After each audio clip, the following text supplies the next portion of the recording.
Corona ভাইরাসের টিকা কেনার নামে ২২,০০০ কোটি টাকা আত্মসাতের অভিযোগ উঠেছে সাবেক ক্ষমতাচ্যুত প্রধানমন্ত্রী শেখ হাসিনার উপদেষ্টা ও বেক্সিমকোর vice chairman Salman F Rahman সহ কয়েকজনের বিরুদ্ধে। সোমবার দুদক মহাপরিচালক মোহাম্মদ আক্তার হোসেন সাংবাদিকদের বিষয়টি নিশ্চিত করেন। দুদক মহাপরিচালক বলেন, ভারত থেকে আমদানি করা অক্সফোর্ড অ্যাস্ট্রাজেনেকার কোভিড-19 টিকা বিতরণের খরচ দেখানো হয়েছে ৪০,০০০ কোটি টাকা, কিন্তু প্রকৃতপক্ষে খরচ হয়েছে ১৮,০০০ কোটি টাকা। বাকি ২২,০০০ কোটি টাকা আত্মসাৎ করেছেন সালমান এফ রহমান ও তার সিন্ডিকেটের সদস্যরা। অভিযোগটি আমলে নিয়ে অনুসন্ধানের সিদ্ধান্ত নিয়েছে দুদক।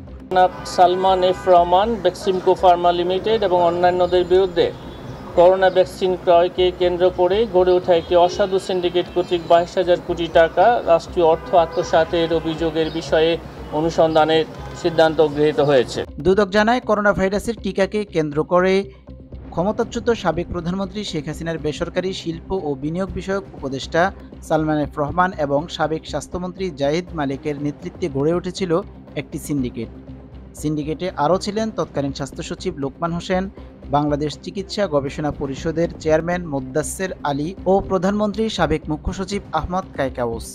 এই সিন্ডিকেটের শক্তির বলয়ে আটকে যায় দেশে আবিষ্কৃত টিকা বঙ্গভ্যাক্স।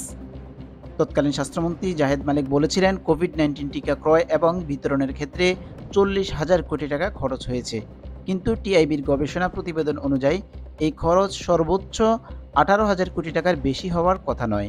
চক্রটি তাদের পকেট ভারী করতেই মূলত বাংলাদেশে আবিষ্কৃত করোনা টিকার অনুমোদন দেওয়ার ক্ষেত্রে প্রভাব খাটিয়ে গড়িমসি করে। সিরাম থেকে সালমান এফ রহমান আলাদা কমিশন নিয়েছেন, যা আর কোনো দেশে ঘটেনি। H M Mohiuddin, the holy media.